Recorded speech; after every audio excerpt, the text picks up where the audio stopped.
ప్రభువైన యేసుక్రీస్తు వారి శుభనామంలో మీ అందరికీ ప్రత్యేక వందనాలు తెలియజేసుకుంటూ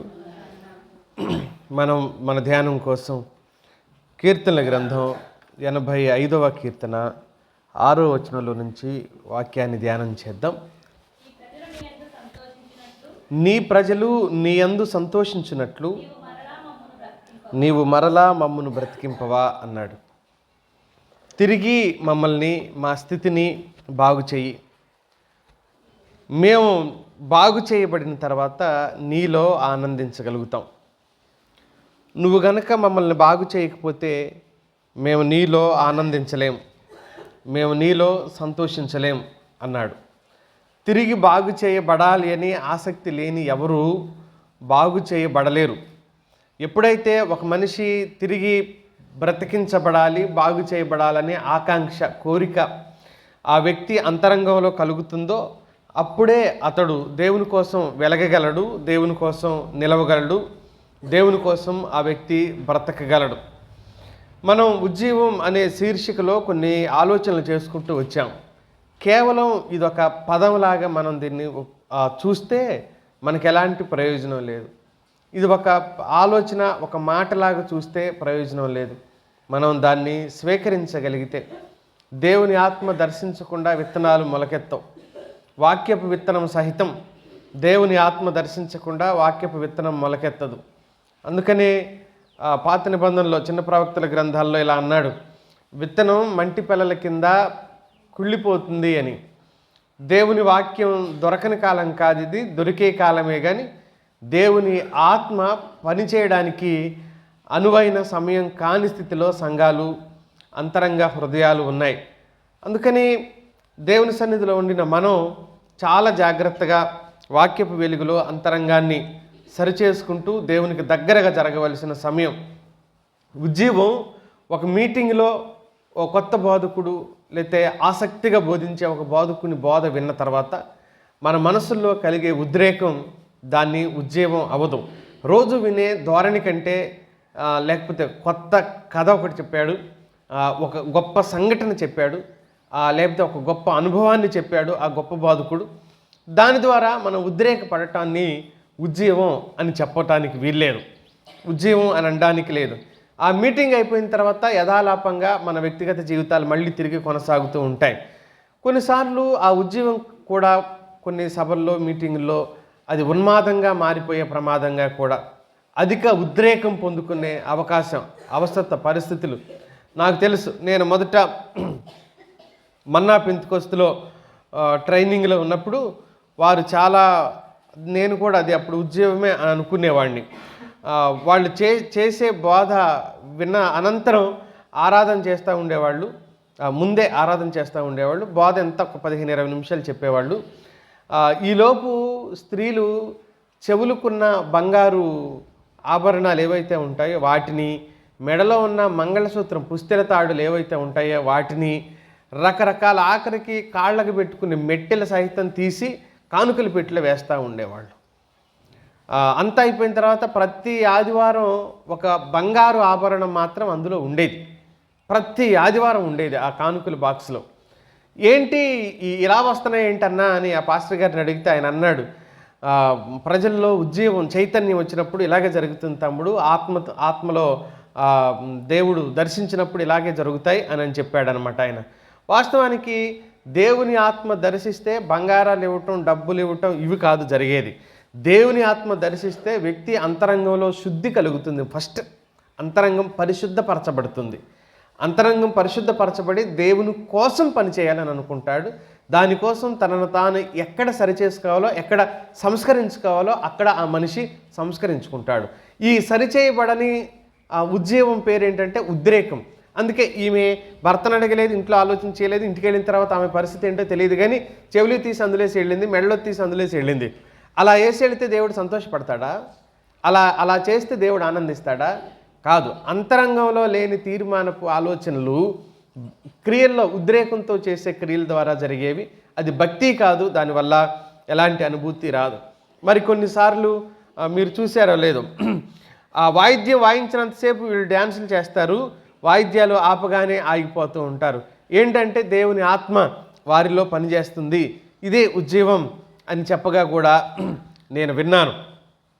వాయిద్యాలతో పొందే అనుభూతి ఆ తర్వాత ఆత్మలో శూన్యత మిగిల్చిద్ది తప్ప ఆ వాయిద్యం ద్వారా ఏ వ్యక్తి కూడా ఉజ్జీవించబడటం అనేది జరగదు. ఉజ్జీవంలో ఒక వ్యక్తి ఆత్మ నింపుదల గలవాడిగా ఉంటాడు. ఉజ్జీవంలో ఒక వ్యక్తి ఆత్మ నింపుదల గలవాడిగా ఉంటాడు. ఆత్మలో చురుకుదనం కలిగి ఉంటాడు. ఆత్మ నడిపింపుకి లోనైపోయి ఉంటాడు. దేవుని ఆత్మ ఆ వ్యక్తిని నడిపిస్తూ ఉంటాడు. అందులో సమర్పణ ప్రముఖంగా కనపడుతుంది. దేవునికి సంబంధించిన పనుల్లో ఆసక్తి ప్రముఖంగా కనపడుతుంది. అందులో ఏం కనపడవు అని అంటే మనిషిలో మందకోడితనం ఉండదు, మూర్ఖపు భక్తి ఉండదు, ఆ మూఢత్వం ఉండదు. నేను ఈరోజు ఆలోచన చేసే, బహుశా చెప్పకూడదేమో, అంటే ఎవరి స్థాయిలో వారికి ఇలాంటి ఆలోచనలు ఉంటాయేమో, బహుశా నాకు తెలీదు. కానీ నాకు అనిపించింది ఏంటి అంటే, తప్పు దేన్ని తప్పో, కనీసం ఏది తప్పో నిర్దేశించుకోలేని బలహీనమైన ఆలోచన కలిగి ఉంటున్నాం చాలా విషయాల్లో. నాకు ఆరోగ్యం బాగోలేదు, ప్రార్థన చేయండి అని చెబుతూనే ఓ అమ్మ ఏం చెబుతుంది అని అంటే, మొన్న సర్పంచ్ ఎలక్షన్స్ జరిగాయి కదా, చాలామంది డబ్బులు పంచారు కదా, ఇంట్లోకి వచ్చి డబ్బులు పంచారు. ఫస్ట్ వాళ్ళ దగ్గర నుంచి డబ్బులు తీసుకోవటమే ఒక తప్పు అయితే దాని గురించి ఆలోచన లేదు. ఫస్ట్ తప్పు అదే అయితే దాని గురించి ఆలోచన లేదు. కానీ రెండో ఆలోచన ఏంటి, వీళ్ళ దగ్గర డబ్బులు తీసుకొని వాళ్ళ దగ్గర వేసాము, అందుకే అప్పటి నుంచి నాకు ఆరోగ్యం బాగోట్లేదు, బాధపడుతున్నాను, నేను తప్పు చేశానని. ఇది ఎలాగ తప్పు? అది తప్పు. ఫస్ట్ది అది తప్పు, ఇది కాదు తప్పు. నీకు నచ్చినోడికి నువ్వు వేసుకుంటావు ఓటు, వాడు ఏమంటే నువ్వు వేస్తావేంటి? డబ్బులు ఇస్తే మాత్రం నీకు నచ్చిన వాడికే ఓటేస్తావు. వాళ్ళకే తెలుసు మనం డబ్బులు ఇచ్చిన వాళ్ళందరూ మనకు ఓటేరని. వాళ్ళు క్లారిటీలోనే ఉన్నారు, లేరా? ఉన్నారు, వాళ్ళు ఫుల్ క్లారిటీలోనే ఉన్నారు. ప్రయత్నం చేద్దాం, అయితే అవుతుంది, లేకపోతే లేదని వాళ్ళు డబ్బులు ఖర్చు పెడుతున్నారు తప్ప మనమేంటి? అసలు మనం ఎంత అమాయకంగా భక్తి చేస్తున్నామనేది నాకు అనిపించింది. అసలు డబ్బులు తీసుకోవటమే తప్పు అని చెప్తుంటే ఒక పక్కన, వీళ్ళకి తీసుకున్నాను కానీ తీసుకున్న వాళ్ళకి ఒప్పందం చేసుకున్న వాళ్ళకి ఓటేయలేకపోయాను, తీసుకొని మోసం చేశాను, ఇలా కాదు. ఎందుకు చిన్న విషయానికి దీని గురించి జరిగిపోయిన ఎలా అయిపోయింది అనుకుంటగా. ఆ రోజు నుంచి అనారోగ్యం అంట ఈ రోజు వరకు. ఏం చెప్పాలో నాకు అర్థం కాల. సరేలే ప్రార్థన చేస్తానులే అని అంతటితో ముగించాను. మీకు తెలుస్తుంది తర్వాత మనోళ్ళే. అంటే అసలు ఎక్కడ మనం ఆలోచన చేయాలో అక్కడ చేయట్లేదు అనేది నేను చెప్పే మాట. ఏ విషయంలో మనం కరెక్ట్గా నిలబడాలో ఆ విషయంలో నిలబడట్లేదు అనేది నా ఆలోచన. సరే ముందుకెళ్దాం, ఆలోచన చేద్దాం. దేవుని కోసం కార్చే కన్నీరు, ఉద్రేకపడి కార్చే కన్నీటికి చాలా వ్యత్యాసం ఉంటుంది మిత్రులారా. దేవుని కోసం కార్చే కన్నీరు, నేను మొన్న ఎక్కడో జ్ఞాపకం చేస్తూ మాట్లాడాను. ఏంటంటే సీరియల్ చూసి ఏడ్చేవాళ్ళని చూశారు కదా మీరు. సీరియల్ చూసి ఏడ్చేవాళ్ళు, తర్వాత సినిమా చూసి ఏడ్చేవాళ్ళు, ఇలాంటి వాళ్ళు రకరకాలైన ఏడుపులు ఏడ్చేవాళ్ళు నేను కూడా చాలామందిని చూసా. మోసపోయా కూడా నేనైతే. ఒక తమ్ముడిని చూసి ఎంత మోసపోయానో నేనైతే. వాడి ఏడుపుని చూసి వాడిని చూసి మేము కూడా ఏడ్చేవాళ్ళం. అంత ఏడ్చేవాడు అనమాట. ఏది? ప్రార్థనలో కూర్చొని భలే దుఃఖపడేవాడు. కానీ ఈ దుఃఖాలన్నీ అంగీకరించడానికి ఏమాత్రం వీల్లేదు. దేవుని కోసం సరైన నిర్ణయం తీసుకొని పట్టుదల కలిగి ఉంటాడు నిజమైన ఉద్యోగం కలిగిన వ్యక్తి. నేను కొన్ని ఆలోచనలు మీ దృష్టికి తీసుకుని వచ్చే ప్రయత్నం చేస్తాను. లోకంలో జీవితమే ఛిద్రమైపోయి చిన్న భిన్నమైపోయింది నయోమి జీవితం. జీవితమే చిన్న భిన్నమైపోయింది. వెనక్కి తిరిగి చూసుకుంటే ఎంతో లోతైన గోతులోకి తమ బ్రతుకులు వెళ్ళిపోయినట్టుగా అనిపించినాయి. ఆ గోతులో నుంచి మనల్ని ఎవరు బయటికి తీసుకొస్తారు అనే ఒక ప్రశ్న వాళ్ళ మనసులో మెదలాడుతున్న వేళ వారి జీవితాల్లో జరిగిన ఒక అద్భుతమైన సంఘటన మనకు తెలుసు. మోయాబు నుంచి ఈ చిన్న ఒక గుంపు ఆమె భర్త ఇద్దరు కొడుకుల్ని తీసుకొని బెత్లెహేం నుంచి మోయాబు దేశానికి వెళ్ళిపోయారు. అక్కడే వాళ్ళకి చాలా నష్టం జరిగిపోయింది. తిరిగి రావాలి అనుకున్న సమయంలో నష్టం ఏంటి? ఇద్దరు కొడుకులు చనిపోయారు, భర్త చనిపోయాడు, ముగ్గురు అక్కడ చనిపోయారు, ఇద్దరు కోడళ్ళు తాను మిగిలారు. తిరిగి రావాలనుకున్నారు. ఏ సమయంలో తిరిగి రావాలనుకున్నారు? ఎప్పుడు తిరిగి రావాలనుకున్నారు? ఎప్పుడు తిరిగి రావాలి అని అనుకున్నారంటే దేవుడు తన ప్రజలను దర్శించాడన్న విషయం నయోమికి తెలిసింది.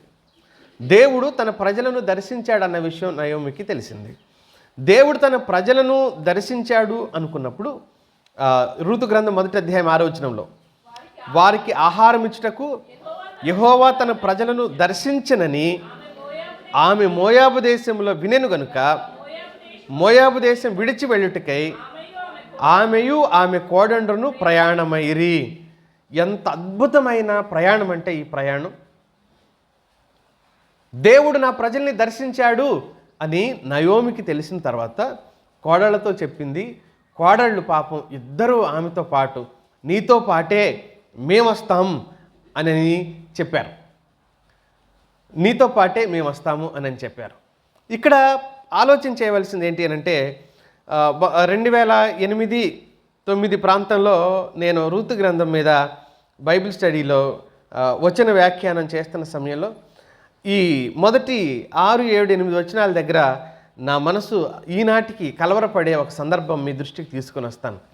అదేంటి అని అంటే కలవరపడుతుందని ఎందుకన్నాను అంటే నేను ఇద్దరు కోడళ్ళు వాస్తవంగా మోయాబు దేశానికి సంబంధించిన వాళ్ళు కేమోషు అనే ఒక దేవతను ఆరాధించేవాళ్ళు. వాళ్ళు ఒక విగ్రహాన్ని ఆరాధన చేస్తారు. ఆ కేమోషును ఆరాధన చేసే ఆ కోడళ్ళు ఇద్దరు వీళ్ళని పెళ్లి చేసుకున్నారు, వీళ్ళతో పాటు ఉన్నారు, భర్తలు చనిపోయారు, వాళ్ళు వెళ్ళిపోలేదు, ఇండ్లకి వెళ్ళిపోలేదు, అత్తనే అంటి పెట్టుకొని ఉన్నారు. ఎప్పుడైతే బెత్లెహేముకి ప్రయాణం అవుతుందో వాళ్ళిద్దరూ కూడా ఈమెతో పాటు బయలుదేరారు. నేను ఈ ప్రస్తావన చేశాను స్త్రీల కూడికలో. వాళ్ళిద్దరూ కూడా బయలుదేరారు. ఎవరు వాళ్ళిద్దరు పేర్లు ఏంటి? ఓర్ప, రూతు. సాధారణంగా బైబిల్ని జాగ్రత్తగా చదవని కారణం చేత ఓర్ప వెళ్ళిపోయింది, రూతు మాత్రమే తిరిగి వచ్చింది అని మాట్లాడుకుంటుంటాం. కానీ ఇద్దరూ వచ్చారు. ఇద్దరూ కూడా నీతో పాటే మేము వస్తాం అని ముగ్గురు బయలుదేరారు. 7వ వచనంలోకి వచ్చిన తర్వాత ఏం జరిగిందో చూడండి. అప్పుడు ఇద్దరు కోడండ్రు కూడా బయలుదేరి అంటే కొంత దూరం ప్రయాణమై వచ్చేసారు. మార్గంలో ఉన్నారు వాళ్ళు. ముగ్గురు వస్తున్నారు. ఆ మక్కతే ఏమి రాలే ఈ వెంటబడి. ముగ్గురు వస్తున్నారు. ముగ్గురు వస్తుండగా నయోమి ఒక్కసారి సడన్గా కరెంట్ షాక్ కొట్టిన దానిలాగా చూసి ఏమంటుంది వాళ్ళిద్దరితో, నయోమి తన ఇద్దరు కోడండ్రులను చూసి మీరు మీ తల్లుల ఇండ్లకు తిరిగి వెళ్ళుడి, చనిపోయిన వారి ఎడల నా ఎడలను మీరు దయచూపునట్లు యెహోవా మీ ఎడల దయచూపుతాడు, మీరు వెళ్ళిపోండి అని దేవుని నుంచి ఒక మనిషిని దూరం చేసింది ఎవరిక్కడ? నయోమి కాదు. ఓర్పాని దేవుడి నుంచి దూరం చేసింది, దేవుడి నుంచి వెళ్ళగొట్టింది ఎవరిక్కడ? నయోమి కాదు. చాలాసార్లు ఆత్మీయులంగా మనం తీసుకునే తీర్మానాలు ఎలా ఉంటాయంటే మన చుట్టూ ఉన్న వాళ్ళు దేవునికి దగ్గర రావటానికి బదులుగా గదిమేస్తూ ఉంటాం, దూరంగా నెట్టేస్తూ ఉంటాం. అది కొన్నిసార్లు మాట వలన కావచ్చు, కొన్నిసార్లు క్రియల వలన కూడా కావచ్చు. ఊరి వెలుపల ఒక వ్యక్తి లోకంలోకి జారిపోయింది. ఊరిలోకి రాకముందే ఓ వ్యక్తి లోకంలోకి జారిపోయింది. మోయాబు నుంచి చిన్న సహవాసం ఉన్నతమైన స్థలంలోకి రాబోతూ ఉండగా వాళ్ళు జారిపోయిన స్థితి. రూతు మాత్రమే మిగిలిపోయింది అత్తతో. రూతు చేసిన తీర్మానం. నేను 4-5 ఆలోచనలు రూతు గ్రంథం మీదే రాత్రి యోనా గురించి ఎలా మాట్లాడుకున్నామో అలాగే ఈరోజు రూతు గ్రంథంలో ఉన్న విషయాన్ని మీ దృష్టికి తీసుకుని వచ్చే ప్రయత్నం చేస్తా. మొదటి సందర్భం, ఒక సామాన్యమైన విశ్వాసి తీసుకున్న ఒక నిర్ణయం. సామాన్యమైన విశ్వాసి, అతి సాధారణమైన విశ్వాసి తీసుకున్న ఒక నిర్ణయం. 1వ అధ్యాయం 16వ వచనంలో ఆవిడ తీసుకున్న నిర్ణయం. ఈ పుస్తకానికే కీ వర్స్ ఏంటి అని అంటే 1వ అధ్యాయం 16వ వచనమే. చదవమ్మా. అందుకు రూతు నా వెంబడి రావద్దనియు, నన్ను విడిచిపెట్టవద్దనియు, నన్ను బ్రతిమాలుకొనవద్దు, నీవు వెళ్ళు చోటికి నేను వచ్చేదను, నీవు నివసించు చోటనే నేను నివసించేదను, నీ జనమే నా జనము, నీ దేవుడే నా దేవుడు. డిసైడ్ అయిపోయింది. నీ తల్లిదండ్రుల ఇంటికి వెళ్ళండి, సుఖంగా ఉండండి, సంతోషంగా ఉండండి అని ఏమంటుంది? నీతోనే ఉంటేనే నాకు సంతోషం తప్ప నేను తిరిగి వెళితే అది నాకు సంతోషం కాదు. లోకం నుండి నిజంగా దూరమైన ఒక వ్యక్తి దేవునికి దూరం కాడు. దేవునికి దూరమైన వ్యక్తి లోకానికి దగ్గరవుతాడు. ఇది మనం జ్ఞాపకం చేసుకోవాల్సిన విషయం. లోకానికి దూరం అయితేనే దేవునికి దగ్గర అవుతాం, దేవునికి దగ్గర అయితేనే లోకానికి దూరం అవుతాం. లోకంతోనూ దేవునితోనూ కలిసి ఉంటాను అని ఒక వ్యక్తి ఒకవేళ అనుకుంటే అది సాధ్యపడే చర్య కాదు. అది దేవునిలోనూ ఇటు లోకంలోనూ కలిసి బ్రతకటం అనేది కుదరని పని. రూత్ అంటుంది, నిన్ను నీ దేవుణ్ణి నేను విడిచి ఉండలేను. ఇంకా ఆమె ఏముంటుంది, మరణము తప్ప మరి ఏదైనాను నిన్ను నన్ను ప్రత్యేకించిన ఎడల, ఆమె ఎంత ప్రమాణం చేస్తుందంటే చస్తే తప్ప నేను విడిచిపెట్టి పోను నేను అంటుంది. నేను 17వ వచనంలో ఉందన్నమాట, చస్తే తప్ప నేను నిన్ను విడిచిపెట్టి పోను అని అంటున్నాడు. దైవత్వం కేంద్ర స్థానంలో లేని ఏ సంబంధమైన సహవాసమైన శాశ్వతంగా కొనసాగం. దైవత్వము మధ్యలో లేని, అది కుటుంబమైనా కావచ్చు, భార్యాభర్తల బంధమైనా కావచ్చు, తల్లి పిల్లల బంధమైనా కావచ్చు, స్నేహ బంధమైనా కావచ్చు, దేవుడు మధ్యలో లేని బంధం అవేవి కూడా నిలబడవు. వీళ్ళ మధ్యలో దేవుడు ఉన్నాడు కాబట్టి ఈ బంధం స్థిరంగా బలంగా ఉన్నట్టుగా మనం చూడగలుగుతాం.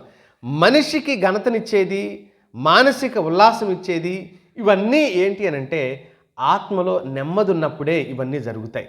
ఆత్మలో నెమ్మది, మనసులో ప్రశాంతత, ఆత్మలో ఉల్లాసం ఇవన్నీ ఎప్పుడు కలుగుతాయంటే అంతరంగంలో భారాలు లేకపోతే కలుగుతాయి.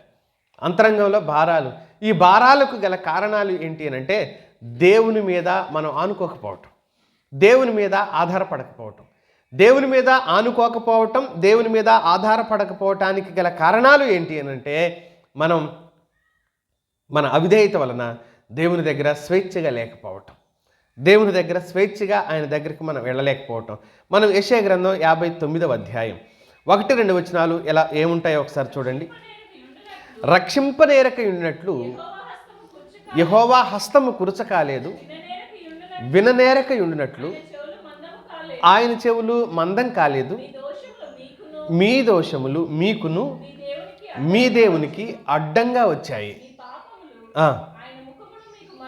ఆయన ముఖం మీరు ఎంత చూడాలనుకున్నా ఆయన ముఖం మీకు ఏమైపోతుంది అంటే మరుగైపోతుంది అని అన్నాడు.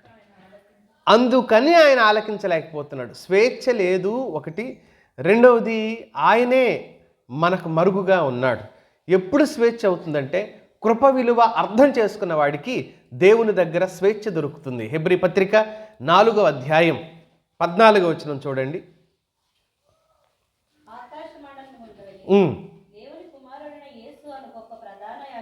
మనకున్నాడు, గట్టిగా చేపట్టుదాము. 16లో ఉందేమో చూడండి.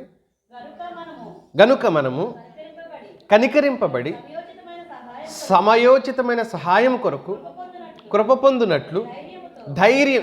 ఇక్కడ ఆయన దగ్గరికి వెళ్ళడానికి ఇక్కడ చెప్పుతున్న ఆత్మీయుడికి ఏం కలుగుతుందమ్మా? ధైర్యముతో ఆయన కృపాసనం వద్ద లేక కృపాసింహాసనం దగ్గరికి వెళ్ళడానికి ఆత్మీయుడికి ఏం కలుగుతుంది? హెబ్రీ పత్రికలో చెప్పిన వ్యక్తికి ధైర్యం కలుగుతుంది. 59వ అధ్యాయం ఇందాక చదువుకున్న యెషయా గ్రంథంలో చెప్పిన వ్యక్తికి అతడికి మొండి ధైర్యం ఉన్నప్పటికీ దేవుడే దూరం అయిపోతున్నాడు. ఆ వ్యక్తికి దేవుడే మరుగు చేసుకుంటున్నాడు. నీకు నేను కనబడను, నీ మాట నేను వినిపించుకోను అంటున్నాడు దేవుడే స్వయంగా. నీకు నేను కనబడను, నీ మాటను నేను వినిపించుకోను అని దేవుడే స్వయంగా మాట్లాడుతున్నాడు. లేఖనానికి కాక శారీరక మానసిక అనుభూతులకు ప్రాధాన్యతనిచ్చేది ఉజ్జీవం కాదు. వాక్యం ఇలా చెప్పారు కాబట్టి నేను ఇలా చేస్తా అనుకునేదానికి, లేదా ఇలా బాగుంటుంది కాబట్టి చేస్తాను అనుకునేదానికి చాలా వ్యత్యాసం ఉంటుంది. అలా జరిగి ఉద్రేకపరచబడింది ఉజ్జీవం అవ్వదు అని చెప్పాడు. అది ఒక సామాన్యమైన విశ్వాస తీసుకున్న తీర్మానం దేవుని దృష్టిలో ఉన్నతమైన ఆలోచనగా ఎంచబడింది.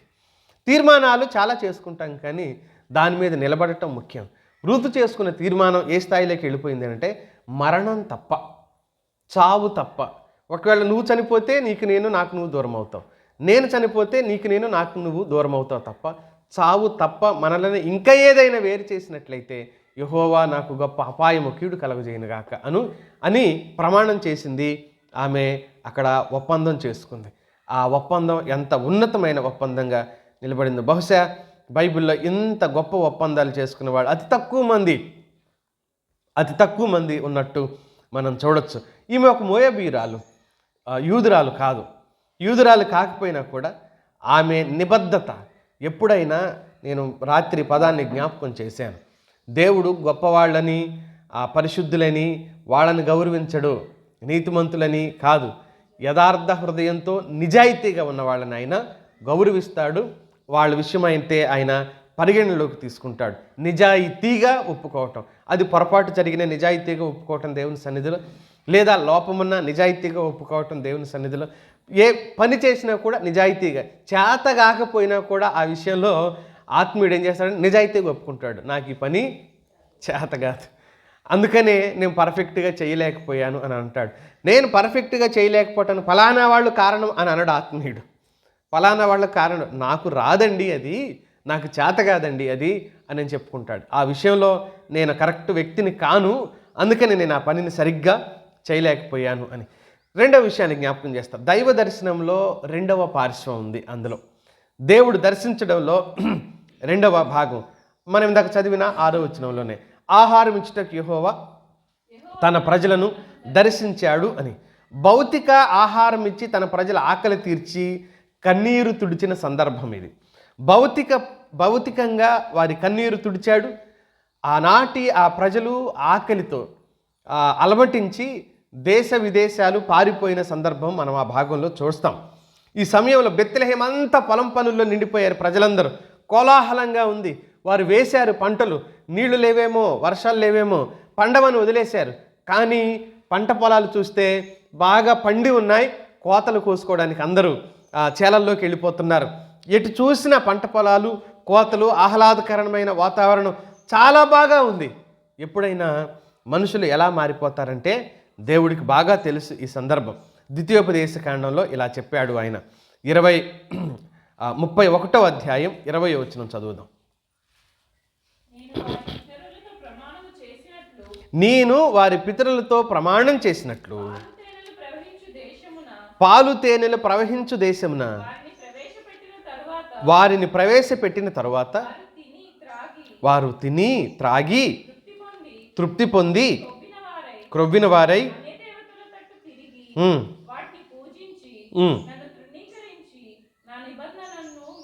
నాకు తెలుసు అంటున్నాడు, మీరుదురు అంటున్నాడు. తృప్తి కలిగిన ప్రతిసారి ప్రజలు ఏమైపోతారో నాకు తెలుసు అంటున్నాడు దేవుడు. తృప్తి పొందితే ప్రజల ఆలోచన ఎలా మారిపోతుందో నాకు బాగా తెలుసు అంటున్నాడు దేవుడు. తృప్తి పొంది ఏం చేశారంట, అన్ని దేవతలను పూజిస్తారు రాబోయే రోజుల్లో. 32వ అధ్యాయం 18వ వచనంలో చూడండి.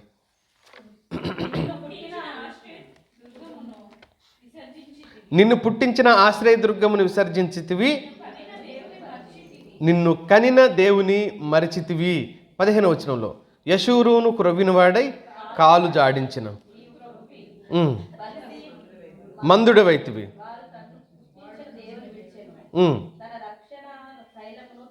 తన రక్షణ శైలమును తృణీకరించారు. మేలు జరిగిన తర్వాత, ఉపకారం జరిగిన తర్వాత ఫస్ట్ మనం ఏం చేస్తాం, ఓ మంచి ఉద్యోగం వచ్చినప్పుడు, వ్యాపారం కలిసి వస్తే, వ్యవసాయం కలిసి వస్తే, లేకపోతే మంచి కోడలు దొరికితే, మంచి అల్లుడు దొరికితే, లేకపోతే ఏదైతే దేనికోసం అయితే ఎదురు చూస్తున్నామో మన జీవితాల్లో గొప్ప మేలు జరిగితే ఫస్ట్ ఏం చేస్తాం చెప్పండి, ఏం చేయరా? ఫస్ట్ ఒక స్తుతి కూడిక పెట్టుకుంటాం కదా. ఇంట్లో ఒక స్తుతి కూడిక పెట్టుకుంటాం, పాస్టర్ గారిని పిలుస్తాం, సంఘస్థుల్ని దేవుని బిడ్డలందరినీ పిలుస్తాం, చాలా చక్కగా సాక్ష్యం చెప్తాం. ఆల్రెడీ ఒకసారి మందిరంలో చెప్తాం, తర్వాత మళ్ళీ సాక్ష్యం ఇంటి దగ్గర చెప్తాం. చెప్పిన తర్వాత ఇక మొత్తం మర్చిపోతాం. 22 ఏళ్ళు పరిచర్యలో నేను ఉంది, ఈరోజు ఏం రాలా. సంఘ కాపరిగానే 22 సంవత్సరాలుగా ఉన్నా. తర్వాత మొత్తం మర్చిపోతాం. ఇక చర్చికి కూడా రారు. ఈ మాట దేవుడికి తెలీదా? తిని తృప్తి పొంది, ఇంకొక మాట కూడా అన్నాడు, బలిసి క్రొవ్విన వారై అనే పదాలు కూడా వాడాడు. ఇంకా వాడాడు. చూడండి, హోషేయ గ్రంథంలోకి రండి. హోషేయ గ్రంథానికి రండి. అది ఎక్కడంటే లాస్ట్ అధ్యాయం 5, 6, 7 వచనాల్లో ఉంటుంది చూడండి. చెట్టునకు మంచు ఉన్నట్లు ఆ, నేను అతని కుందును, ఆ, తామర పుష్పము పెరుగునట్లు అతడు అభివృద్ధి నొందును. లెబానోను పర్వతము దాని వేళ్ళు తన్నునట్లు వారు తమ వేళ్ళు తన్నుదురు. ఇదేనా? 6 వచనంలో ఉంది చూడండి. అతని కొమ్ములు విశాలముగా పెరుగును. ఆ, హోషేయ 13వ అధ్యాయం. తరువాత వారికి మేత దొరకగా వారు తిని తృప్తి పొంది గర్వించి, మేత దొరికితే ఏమైపోతారంట మనుషులు? అప్పుడప్పుడు ఆకలి ఉండాల. ఆత్మీయతలో మనం ఉన్నాము అని అంటే అర్థం ఏంటంటే, ఆత్మీయతలో మనం సరిగ్గా నడవటానికి మనకు సహాయం చేసేది ఏంటి అంటే ఆకలి. ఆకలి ఆరోగ్య సూచకం కదా. ఆకలి కావట్లేదు అంటే అర్థం ఏంటి? ఆరోగ్యం ఎక్కడో మందగించింది అని అర్థం. ఏదో తేడా వచ్చింది, ఆకలి కావట్లేదు అని అంటే. పూర్వం ఏం చేసేవాళ్ళు? ఆకలి కావట్లేదు అని అంటే ఓ రోజంతా ఉపవాసం ఉంచి లంకణం అనే పేరు పెట్టి ఆయుర్వేదం డాక్టర్ దగ్గరకు పోతే ఏం చేస్తాడు? లంకణం ఉండమంటాడు. ఏంటి లంకణం అంటే? మొత్తానికి ఉపవాసం ఉండాలి ఆ రోజు ఆ మనిషి. ఆ తర్వాత కడుపు ఖాళీ చేయించే ప్రోగ్రాం కూడా చేస్తాడు మందిచ్చి. ఆ రోజంతా అలాగే ఉండు, తర్వాత రోజు నుంచి తిని, అప్పుడు నీకు ఆకలి అవుద్ది. ఆకలి అవ్వటం ఆరోగ్య సూచకం. శరీరానికి ఎలా ముఖ్యమో, అవసరమో, ఉపయోగమో ఖచ్చితంగా ఆత్మీయుడికి ప్రభు పాదాల చెంత గోజాడే పరిస్థితి రావటం కూడా ఆత్మీయ సూచకమే. అది అంత సమృద్ధి నాకేం లేదు అని అంటే మనిషి ఏమైపోతాడు? తిని తృప్తి పొంది గర్వించి నన్ను మర్చిపోయాడు అని. హోషేయ గ్రంథం అంతా విలాపవాక్య గ్రంథంలో ఇర్మియా ఏడ్చాడు, కానీ హోషేయ గ్రంథం అంతా దేవుడే ఏడుస్తాడు. ఆయన ప్రేమను కనపరచుతూ దేవుని దుఃఖం, దేవుని ఆవేదన ప్రవక్త మాటల్లో మనకు కనబడతా ఉంటుంది. అయ్యో అని ఏడుస్తాడు దేవుడు. ఇర్మియా గ్రంథంలో కూడా ఈ ప్రజల గురించే మాట్లాడుతూ ఉంటాడనమాట. కనుక మనం ఏమర్థం చేసుకోగలుగుతాం? దైవ దర్శనం యొక్క రెండవ పార్శ్వంలో మనం గుర్తించవలసింది ఏంటి అంటే, ఆకలి ఆరోగ్య సూచకమే. మన జీవితాల్లో పొందుకోవలసిన అవసరత. దేవుడు కల్పించిన ప్రతిసారి మనం ఏం కోరుకోవాలి, ఏం ఆలోచించాలి అని అంటే, ప్రభువు నేను నీకు దగ్గరగా రావాలనే ప్రార్థించే ఓ పరిస్థితిని నా కుటుంబంలో నువ్వు కలగజేశావు, నా కుటుంబంలో నువ్వు కల్పించావు అని. మన కుటుంబాల్లో అనారోగ్యాలు కలుగుతున్నాయి అనుకో, శోధన దయ్యాలు అనుకోవాల్సిన అవసరం లేదు. నిత్యం ఆయన పాదాల దగ్గర ఉండటం కోసం దేవుడు అవకాశాన్ని కల్పిస్తున్నాడు తప్ప మరో కారణమేమి లేదు. రోగాలు వచ్చినాయి పోవా ఏంటి? మనం ఏమైనా బాకీ ఉన్నామా మన ఇంట్లోనే ఉండటానికి? కానీ పోతాయి. పోయే సమయానికి దేవుడు పరిష్కారం చేస్తాడు, అందులో అనుమానించాల్సింది ఏమీ ఉండదు. కొద్దిపాటి కృంగుదలలు, ఇబ్బందులు మనకు కలిగినప్పటికీ కూడా దేవుడు నిత్యం తన పాదాల దగ్గర మనం ఉండాలని ఆయన ఆశిస్తున్నాడు అనేది మనం అర్థం చేసుకోవాల్సిన అవసరం. ఈ దైవ దర్శనం యొక్క దీంట్లో మరొక ఆలోచన కూడా నేను జ్ఞాపకం చేస్తా. అదేంటి అని అంటే, దైవ దర్శనం యొక్క మరో పార్శ్వంలో మనం ఆలోచన చేస్తుండే ఇందులో ఒక ఆలోచన నేను జ్ఞాపకం చేస్తాను. ఎలా ఉంటాయి అని అంటే, భలే జరిగిపోతుంది అంతా, కుటుంబంలో భలే జరిగిపోతుంది, ఇంట్లో బాగా జరిగిపోతుంది, అన్నీ బాగున్నాయి, లేకపోతే సంఘంలో కూడా భలే జరిగిపోతున్నాయి, అంతా బాగున్నాయి అనుకుంటున్న సమయంలో ఉద్యోగాన్ని గూర్చిన మన అవగాహనని మనం ఒకసారి పరీక్ష చేసుకోవాలి. బాగుంది, భక్తి బాగుంది, కుటుంబం బాగుంది, సంఘం బాగుంది, పరిస్థితులు బాగున్నాయి అనుకున్నప్పుడు ఈ అవగాహన చేయవలసి, అంత బాగున్న తర్వాత అవగాహన చేయవలసింది ఏంటండి? బాగున్నట్టుగా అనిపించిన ప్రతిదీ బాగు కాదు, బాగున్నట్టుగా కనిపించిన ప్రతిదీ దైవ చిత్తం కాకపోవచ్చు, బాగా కనబడుతున్న ప్రతిదీ కూడా దేవుడు సంతోషించగలిగేది కాకపోవచ్చు. మనం అపోస్తుల కార్యంలో సమరయలో జరిగిన ఒక గొప్ప ఉద్యమం గురించి 8వ అధ్యాయం రాస్తుంది. 8వ అధ్యాయాన్ని రాస్తాడు దైవజనుడు లూకా. ఆ సమరయలో గొప్ప ఉద్యమం వచ్చింది. ఆ గొప్ప ఉద్యమంలో చాలామంది దేవుని వైపుకు తిరిగారు. అప్పటి వరకు పేతురు గొప్ప బోధకుడుగా మనం చూస్తాం ఆయన్ని. గొప్ప ప్రసంగాలు చేసిన వాడుగా, గొప్ప అద్భుతాలు, సూచక్రియలు, పేతురు యోహానుల ద్వయం గొప్ప పరిచర్య చేశారు. సమరయుల ఉద్యమాన్ని మనం ప్రత్యేకంగా ఆలోచన చేయొచ్చు బైబిల్లోని. ఎందుకు దీని ప్రత్యేకత అని అన్నాను అని అంటే, 8వ అధ్యాయానికి రండి, 13వ వచనంలో ఉన్న వ్యక్తిని చూడండి. అప్పుడు సీమోను కూడా నమ్మి బాప్తిస్మం పొంది ఉమ్. ఫిలిప్పును ఎడబాయకుండి సూచన క్రియలు గొప్ప అద్భుతములు జరుగుట చూచి విభ్రాంతి నొందెను. సీమోన్ ఏం చేశాడు? నమ్మి బాప్తిస్మం పొంది ఫిలిప్పును ఎడబాయకుండా ఉన్నాడు అనే మాటను మనం చూస్తాం. సీమోను నమ్మాడా, నమ్మలేదని ఉంది అక్కడ వాక్యంలో? నమ్మాడు. నమ్మి ఏం చేశాడని ఉంది? బాప్తిస్మం కూడా తీసుకున్నాడని ఉంది. తీసుకొని ఇంటికి వెళ్ళిపోయాడా? పోలేదు. దైవజనుడు నువ్వు ఎటు వెళ్తే నేను అటే వస్తా అన్నాడు. సరేలే బాబు నా వెంటే ఉండు అని అనుకున్నాడు. ఆయన వెంటే తిరిగాడు, తిప్పుకున్నాడు. కొద్ది రోజులు జరిగిపోయింది అంతే. 21వ వచనానికి రండి, ఏం జరిగిందో అక్కడ. ఈ నిర్ణయము దేవుని ఎదుట సరియైనది కాదు కనుక సీన్లోకి పేతురు ఎంటర్ అయ్యాడు. ఇక జరిగిన సంగతి ఏంటి? ఆ పై వచనాల్లో కొంత డబ్బు వాళ్ళ దగ్గర పెట్టి మీరు ఎవరి మీద చేతులు ఉంచితే వాళ్ళు పరిశుద్ధాత్మను పొందుతున్నారు, అది నాకు ఇయ్యండి అంటున్నాడు. అదేంటిదో అది నాకు ఇయ్యండి అని డబ్బుతో కొనబోయాడు. దేన్ని? పరిశుద్ధాత్మను డబ్బులు పెట్టి కొనబోయాడు, డబ్బిచ్చి కొనబోయాడు. నాకు ఇయ్యండి దాన్ని అన్నాడు. అప్పుడు ఈయన వెంటనే ఏమన్నాడు దైవజనుడు?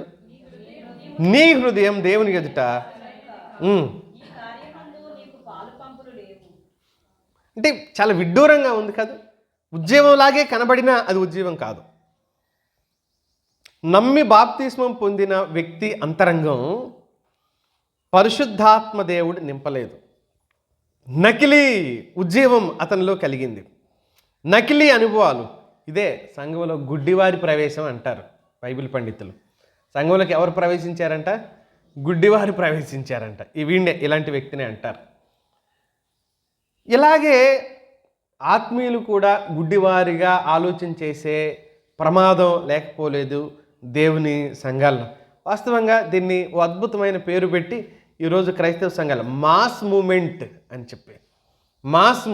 చెప్పేసి సంఘాల్లో ఎక్కువ మందిని విశ్వాసుని గుడ్డివారిగా తయారు చేసే పెద్ద పెద్ద భక్తులందరూ విశ్వాసులందరినీ అంధభక్తులుగా మార్చేశారు. ఈ పాటికే చాలామంది అంధభక్తులుగా మారిపోయారు ఉజ్జీవం అనే పేరుతో. జైపాల్ గారు చిన్న కొడుకున్నాడు చూడండి, ఆడపిల్లలాగా ఉంటాడు. ఏం పేరు ఆయన పేరు? రాజు ప్రకాష్ పాల్. అచ్చం సినిమా హీరోయిన్ ఉండట్టు ఉంటాడు. వాడిని ఏమనాలో అర్థం కాదు. కానీ దాదాపుగా 50,000 మందిని జమ చేసుకుంటున్నాడు ఆ కుర్రాడు. 50,000 మందిని స్టేజ్ మీద పొగేస్తాడు. డిస్కో లైట్లు ఉంటాయి, పూర్వం సినిమాల్లో చూసాం, ఇప్పుడు వాడి వీడియోల్లోనే చూస్తున్నాం. డిస్కో లైట్లు, డిస్కో డ్యాన్స్ వేసి డిస్కో శాంతి వేసేటప్పుడు ఈ లైట్లు చూసేవాళ్ళం చిన్నగా ఉన్నప్పుడు. ఏంటి ఇప్పుడు వాడు స్టేజ్ మీద చర్చిలో మొత్తం డిస్కో లైట్లే. ఈ డీజేల దగ్గర వస్తున్నాయి ఈ మధ్యకాలంలో కలర్ లైట్లు చూశారు కదా మీరు. ఆ కలర్ లైట్లు చర్చి మొత్తం ఒకటి మొఖం ఒకటి కనపడదు. ఇక కలర్ లైట్లు, డిస్కో లైట్లు పెట్టి డ్యాన్సులు చేస్తూ పిచ్చి బోధలు, పిచ్చి మాటలు. వాడికి ఏం తెలిస్తే మాట్లాడతాడులే. వాడికి ఏం తెలుసు? తలా తోక తెలుసా? వాళ్ళ నాన్న బాగా సంపాదించుకున్నాడు, పెట్టుకున్నాడు, వేలు లక్షలు ఖర్చు పెట్టేస్తున్నారు, పెట్టుబడి పెడుతున్నారు, తిరిగి వస్తున్నారు. పెట్టుబడి కదా. ఇప్పుడు ఏ వ్యాపారానికైనా మొదట ఏం చేయాలి? ఎవరైనా పెట్టుబడి పెట్టాలి. పెట్టుబడి పెట్టిన తర్వాత ఏమవుద్ది? లాభాలు వస్తాయి. మరి జరిగేది అదే. మొత్తం ఏమైనా వస్తుంది మీకు తెలుసా? వాడు పొగేస్తుంటున్నాడు అని చెప్పేసి అందులో ఏమైనా డ్రగ్స్ ఉందేమని కూడా పోయి చెక్ చేశారు మన మధ్య. గంజాయి కనుక ఇంకేమైనా మత్తు కనుక వచ్చి పిల్లలందరూ ఎగురుతున్నారేమని చెప్పి చెక్ చేశారంట. పోయి పోలీసులు కంప్లైంట్ ఇచ్చారు. ఎవడో పొగ ఎందుకు వేయాలి? దొరకసాయి భయ వీడేమన్నా చర్చిలో మనం పొగేస్తాం ఎప్పుడన్నా? పొగ ఎందుకు వేయాలి? పొగేస్తాడు, లైట్లు పెడతాడు, డ్యాన్స్ చేయమంటాడు. పోయేదే యవనస్తులు అంటే సరైన మారు మనసు, రక్షణానుభవం వాళ్ళకి ఏముంటుంది? హైదరాబాద్లో పనిచేయడానికి పోయిన వాళ్ళందరిని డ్యాన్సులు చేయమంటారు. మారు మనసు, రక్షణ. మళ్ళీ ఏమంటాడు? మన ఈ మధ్య రీసెంట్గా మీరు విన్నారు కాదు, ఏంటంటే అది ఆంధ్ర క్రైస్తవ కీర్తనలు మొత్తం సినిమా పాటలు. ఆంధ్ర క్రైస్తవ కీర్తనలు ప్రారంభమైంది 1820లోనంట. నేను మొన్న ఎవరో చెప్తుంటే విన్నా. 1820లో సినిమా పాటలు మొదలైంది 1930లోనంట. 1930. రాగాలు కొన్ని ఉంటాయి, దానిదేముంది, కలిసిపోతుంటాయి. రాగాలు కలుస్తాయి. ఇప్పుడు నేను తెల్ల షర్ట్ వేసుకుంటే సినిమా వాడు తెల్ల షర్ట్ వేసుకుంటే ఇప్పుడు ఇదిగో సినిమా వాడు చూస్తే తెల్ల షర్ట్ వేసుకున్నాడంటే సరిపోద్దా? ఇలాంటి పిచ్చి పిచ్చి మాటలు. బైబిల్లో నుంచే దేవుడు మాట్లాడతాడంటే నేను ఒప్పుకోనట్టు. నువ్వెవడో ఒప్పుకోవటానికి? నువ్వు ఒప్పుకుంటే ఎంత, ఒప్పుకోకపోతే ఎంత? ఆఫ్టరల్ గాడివి నువ్వు. నీకేం తెలిస్తే తలా తోక లేనివాడివి నువ్వు. ఏంటంట బైబిల్లో నుంచే దేవుడు మాట్లాడతాడంటే వీడు ఒప్పుకోడు అంట. పెద్ద ఎవడు అడిగినట్టు. వాడికి ఏం తెలిస్తే ఎవడు అడుగుతాడు వాడిని? ఎవరు అడగరు. బైబిల్ కాదు దేవుడు ఎలాగైనా మాట్లాడతాడంటే రోడ్డు మీదకు పో. మరి బైబిల్ నువ్వెందుకు పట్టుకోవాలి? ఇలాంటి పిచ్చి పిచ్చి మాటలు అనమాట. ఇది 50,000 మంది వచ్చేసరికే వాళ్ళని పెట్టుకొని ఎగిరి డ్యాన్సులు చేసి ఉద్యమం, మాస్ మూమెంట్ ఇవే. ఇది ఉద్యమం అనుకోవటం, ఉద్యమం అనుకొని ఆలోచించటం. ఇప్పుడు సోషల్ మీడియా కదా, ఊరుకుంటారేంటి?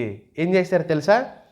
ఈ కుర్రోడు ఏ పాటలు అయితే రాసి పాడాడు, సేమ్ ఈ పాటల్ని, ఈ రాగాన్ని, సినిమా పాటల్ని, ఒరే యూస్లెస్ ఫెలో, అసలు నువ్వు పాడిన పాటలు మొత్తం ఏ రాగాలు? నువ్వు మొత్తం సినిమా పాటలే, హిందీ పాటలు. తెలుగు వాళ్ళంగా మనకి హిందీ పాటలు వినంగా. కాబట్టి వాడు తెలివిగా ఏం చేశారంట, హిందీ పాటలు రాగాలు పెట్టుకొని, తర్వాత వేరే గుజరాతీ, వేరే స్టేట్లు, యూపీ, ఎక్కువ సినిమాలు ఎక్కడ ఉంటాయి, బెంగాల్, ఆ ప్రాంతంలో ఉన్న ఆ సినిమా పాటల్ని ఈ పాటల్లో పెట్టుకొని పాడారనమాట. వీళ్ళు ఏం చేస్తారు, ట్రోల్ చేసేవాళ్ళు ఈ కుర్రోడు పాడిన పాటని, ఆ బెంగాల్ పాట రెండు పక్క పక్కన పెట్టి, ఓహో వీడు ఎక్కడ పాడరా పాడింది, సినిమా పాటలు. అందుకనే సమర్థించుకోవటానికి మాట్లాడాడని తర్వాత తెలిసేశారనమాట. ఇవన్నీ నేను ఎందుకు జ్ఞాపకం చేస్తున్నాను అని అంటే, బోధనే. ఇప్పుడు నేను జైపాల్ గారిని ఏమంటలా, మీరెవరు కంగారు పడకండి, ఆ కుర్రోడిని అంటున్నాను. మీరేం కంగారు పడి మనసులో బాధ ఏం పెట్టుకోవాల్సిన అవసరం. నేను జైపాల్ గారి గురించి కాదు, ఆ చిన్నోడి గురించి మాట్లాడుతున్నాను. విజయవాడలో పెద్దోడు ఉంటాడులే, ఆయనది ఎప్పుడైనా మాట్లాడదాం. చెప్తా విన్నానులే, ఒకటి చెప్తా ఎప్పుడైనా. నేను ఎందుకు పేర్లు చెప్తున్నాను తెలుసా? నేను పేర్లు చెప్పడం వల్ల మన సంఘంలో ఉన్న వాళ్ళు కొంతమంది అభిమానులకు నేను చెడ్డ అయిపోతాను, నాకు తెలుసు. నేను కొంతమంది బోధకుల పేర్లు స్వయంగా చెప్పడం వల్ల మన సంఘంలో ఉన్న వాళ్ళు కొంతమంది వాళ్ళని అభిమానించే వాళ్ళకి చెడ్డ అయిపోతా తెలుసు.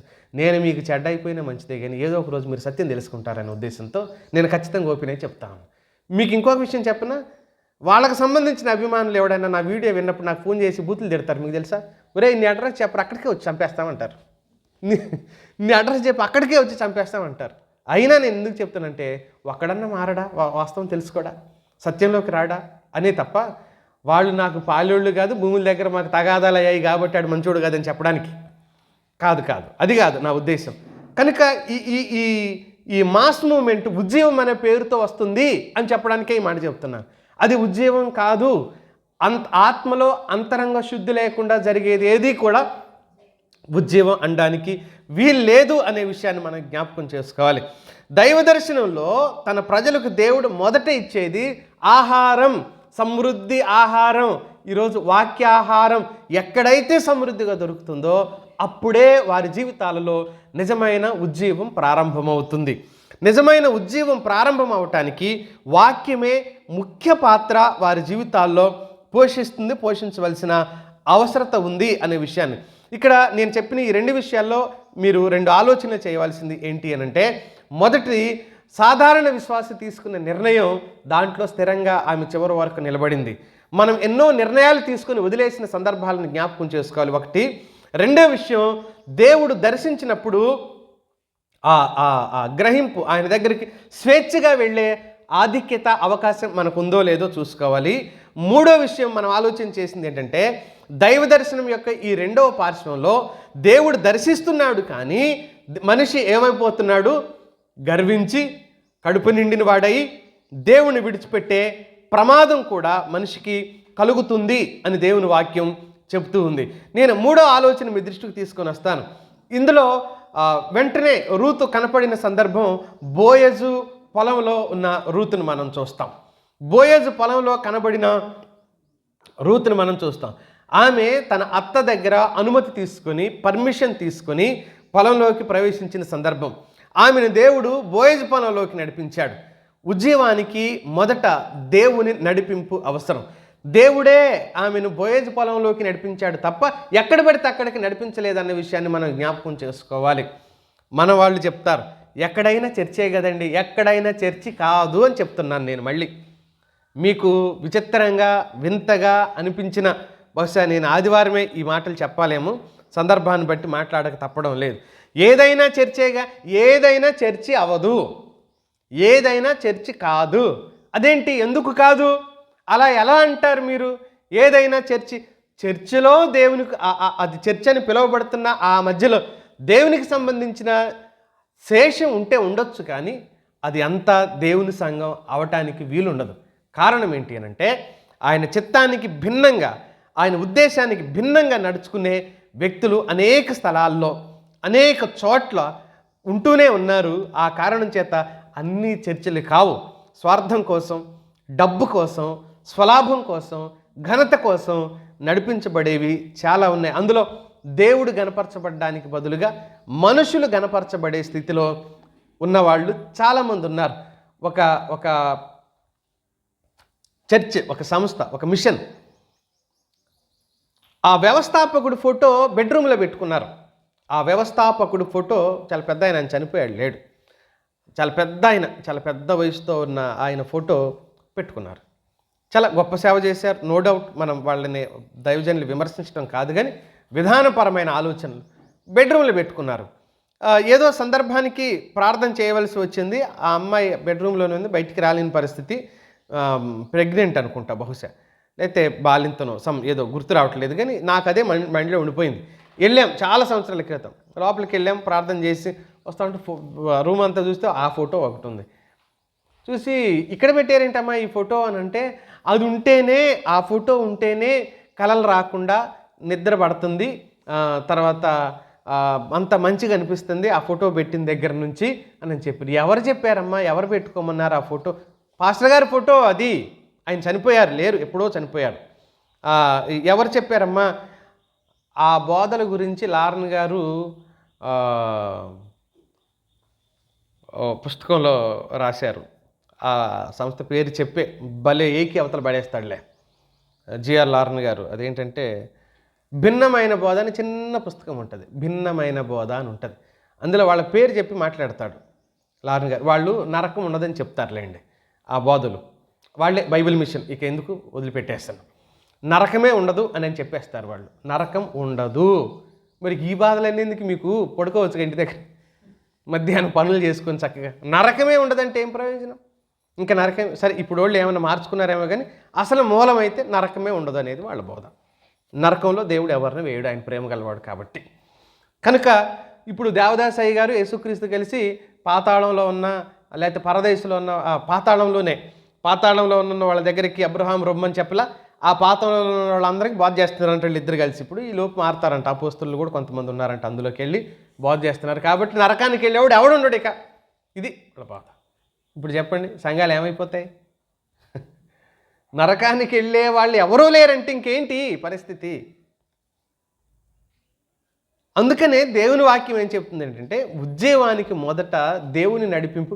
ఏ పొలంలోకి వెళ్తున్నాం మనం, ఏ సంఘంలోకి వెళ్తున్నాం మనం, ఆయనకు అప్పగించుకొని ప్రభు నన్ను నువ్వు నడిపించనకపోతే మన నడిపింపు దైవికమైందిగా ఉండదు. దేవుని కోసం వాడబడాలి, ఉపయోగపడాలనే ఆశ అందరికీ ఉంటుంది, కానీ ఆయన ఏ స్థితిలో నన్ను వాడుకోవాలనుకుంటున్నావు ప్రభు అని మనమే దేవుడిని అడగాలి. ఏ స్థితిలో అడగాలనుకుంటున్నావు, ఏ పని నా ద్వారా చేయాలనుకుంటున్నావు? ఒక విశ్వాసి, సాధారణ విశ్వాసి కూడా ఆ మాట అడగాలి. ఆ పొలంలో ఈమె పరిగ ఏరుకునే ఒక పరదేశిగా రూతును మనం చూస్తాం. దేవుడే ఈ ఏర్పాటు చేశాడు. ద్వితీయోపదేశకాండం 24వ అధ్యాయం 20వ వచనంలో, 24వ అధ్యాయం, నీవు ఒలీవ పండ్లను ఏరినప్పుడు పరిగను నువ్వు ఏరుకొనకూడదు, అవి పరదేశులకును తండ్రి లేని వారికిని విధవరాండ్రకును ఉండవలెను అని లేఖనం ముందుగానే చెప్పింది. పరదేశిగా, విధవరాలిగా, తల్లిదండ్రులను విడిచిపెట్టిన ఒక అనాథగా ఆ పొలంలో పరిగేరుకునే హక్కు, అన్ని అర్హతలు ఎవరికున్నాయి? ఇప్పుడు రూతుకుంది కదా. పూర్తి అర్హతలు కలిగిందిగా రూతు ఆ పొలంలోకి వెళ్ళింది. ఈమె కోయివారు వెనక, 2వ అధ్యాయం 7వ వచనంలో చదువుతాం. కోయివారు వెనక చాలా నిబద్ధతతో, దొంగ పని చేయకుండా, కోసేవాళ్ళు పనలేస్తారు కదా, ఆ పనుల మధ్యలో ఎక్కడైనా ఒక కంకి రాలిపోతే, జారిపోతే దాన్నే ఏరుకుంటూ ఆమె ముందుకు వెళ్ళింది. ఆమె దీనురాలిగా పనివారిపైనున్న ఆ అధికారుల దయను పొందుకున్న వ్యక్తిగా ఆమెను మనం చూస్తాం. ఆమెకిచ్చిన అవకాశాన్ని ఎక్కడ దుర్వినియోగపరచుకోలేదు. దుర్వినియోగపరుచుకొని పని ఆమె చేసుకోగలిగింది. అందుకనే ఆమె ఉన్నతమైన స్థానంలోకి వెళ్ళడానికి కారణమైంది. అవకాశం దొరికితే అందలం ఎక్కాలనుకోకూడదు. ఎప్పుడైనా అవకాశం దొరికితే ఉన్న దాంట్లో దేవుణ్ణి మహిమపరచడానికే మనం ప్రయత్నం చేయాలి. ఇక ఎక్కడికి నడిపించబడుతున్నాం అనే దగ్గర దేవుని ఆత్మ నడిపింపుకి మనం లోనవ్వాలి. దేవుణ్ణే మనం ప్రభువా నన్ను నడిపించమని దేవుణ్ణి మనం అడగవలసిన అవసరం ఉంది. దేవుణ్ణే నన్ను నడిపించు, నేను ఎక్కడికి నడవాలో, నేను ఎక్కడికి వెళ్ళాలో, ఎక్కడికి వెళితే నాకు క్షేమం కలుగుతుందో, ఏ విధంగా నడిపించబడాలో అని మనం ప్రతి పనిలో దేవుని నడిపింపుని, దేవుని సహాయాన్ని కోరుకోవలసిన అవసరత ఉంది. ఉద్యమం ఊహల్లో విహరిస్తే వచ్చేది కాదు మిత్రులారా. నిబద్ధతతో దేవుని మాటను అనుసరిస్తే కలిగేది ఉద్యమం. దేవుని మాటను అనుసరించి నిలబడితే వచ్చేదే ఉజ్జీవం. దేవుని నిర్ణయానికి బద్ధులమైపోతే వచ్చేది ఉజ్జీవం. కేవలం ఆ రోజు ఏదో నిర్ణయం తీసుకుంది ఎవరు? రూతు. ఆ తర్వాత బోయేజు దగ్గరకు వచ్చిన తర్వాత బోయేజు ఆమె గురించి ఏం మాట్లాడతాడంటే 3వ అధ్యాయం 10వ వచనంలో చూడండి. ఆమె నిబద్ధత,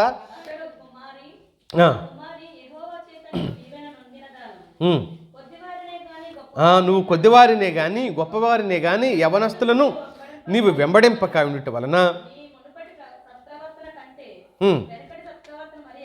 నీవు నిర్ణయం తీసుకున్న రోజు నీకున్న ప్రవర్తన కంటే కూడా ఈ చివరగా ఈరోజు ప్రవర్తన ఇంకా ఎక్కువైంది, గొప్ప ప్రవర్తన కలిగి ఉన్నావు అనడానికి కారణం ఏంటంటే నిర్ణయాలు నీటి మూటలు అవ్వలేదు.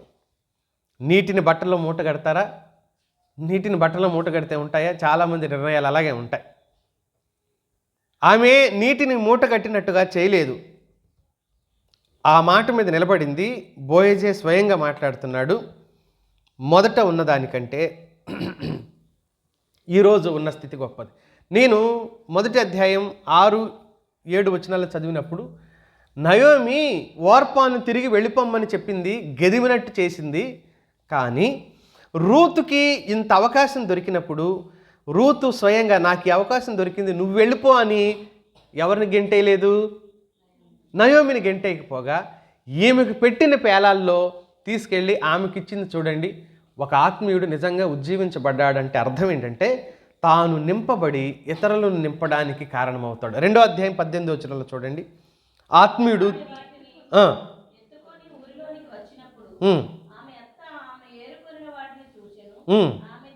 ఆమె తిని తృప్తి పొందిన తర్వాత ఇతరులకు పంచగలుగుతాడు నిజంగా ఉజ్జీవించబడిన ఆత్మీయుడు. మీకు అర్థమవుతుంది కదా?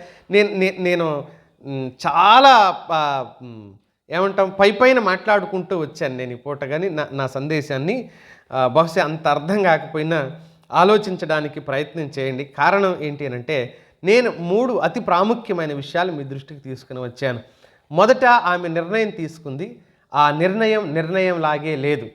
ప్రారంభంలో నయోమి ఓర్పాని వెళ్ళగొట్టింది. లాస్ట్లో రూతు నయోమిని వెళ్ళగొట్టే అవకాశం ఉన్నా సరే ఆమె అలా చేయలేదు. తాను తిని తృప్తి పొందింది. ఏదైతే పొందిందో తిరిగి ఎవరికిచ్చింది? అత్త అయిన నయోమికి ఇచ్చింది.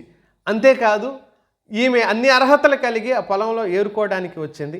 ఎక్కడికి వెళ్ళాలో దేవుని సహాయాన్ని, దేవుని నడిపింపుని ఆమె కోరుకుంటూ వచ్చింది. తిని తృప్తి పొందిన తర్వాత నా దేవుడు నీ దేవుడు వేరు అనే అవకాశం ఆమెకు ఉన్న, నీ దేవుడే నా దేవుడు ఒక నిబద్ధతతో లాస్ట్ వరకు, చివరి వరకు యథార్థంగా నమ్మకంగా నిలబడిన రూతు ఉజ్జీవానికి ఒక ఆదర్శమైన వ్యక్తి. రాత్రి మనకు ఆదర్శం ఎవరని చెప్పాను నేను? యోనా గ్రంథంలో యోనా కాదు, యోనాన్ని నమ్ముకుంటే ఏమైద్ది? అర్ధంతరంగా ముగిసిపోద్ది మన భక్తి కూడా. యోనా కాదు మనకు ఆదర్శం, అన్యులే వాళ్ళు, అశూరీలే వాళ్ళే మనకు ఆదర్శం. వెంటనే ఏ విధంగానైతే ఒప్పుకోవటం, నమ్మటం, అంగీకరించటం, పశ్చాత్తాపపడటం, దేవుని వైపు చూడటం, దేవుని మనసే మార్చగలిగేలాగా నిర్ణయాలు తీసుకోవడం, వాళ్ళకు వాళ్ళే ప్రకటించుకోవటం, ఎప్పుడైనా ఉద్యోగంలో గొప్ప సంగతి ఏంటంటే వాళ్ళు తెలుసుకున్నది ఇతరులకు చెప్పకుండా ఉండలేరు. 3 దినాల ప్రయాణం కలిగిన ఆ ప్రదేశంలో 1 దిన ప్రయాణమే ఆ దైవజనుడు చేస్తే రాజే దూతలను పంపించి ఏం చేశాడు, మళ్ళీ ఈయన ఏ సమాచారం చెప్పాడో ఆ సమాచారం రాజు ద్వారా మిగిలిన దేశమంతా ప్రచారం చేయించటం. చెప్పకుండా ఉండలేడు ఉజ్జీవించబడిన వ్యక్తి. దేవుని గురించిన మాట, దేవుని గురించిన ఆలోచన, దేవుని గురించిన ప్రకటన ఏదైనా సరే తాను పొందుకుంది ఇతరులకు ఇవ్వకుండా ఉండలేడు. తన చేతిలో ఉన్న దైవికమైన ఆ విలువ ఏదైనా కావచ్చు, ఇతరులకు ఇవ్వకుండా ఉండలేడు. రూత్ ఎలా ఇచ్చిందో, నినివే ప్రజలు ఎలా పంచారో, ఈరోజు ఉజ్జీవించబడటానికి మూలం మనం అలాగే చేయాలి. దీనికి మూలమైంది సరి అయిన నిర్ణయము, నిబద్ధత. దాన్ని అనుసరించగలిగే మంచి మనసు ఉంటే ఆ పని మనం చేయగలుగుతాం. దేవుడు ఆ కృప మనకు దయచేయనుగాక. తలలు ఉంచుదాం, ప్రార్థన చేసుకుందాం.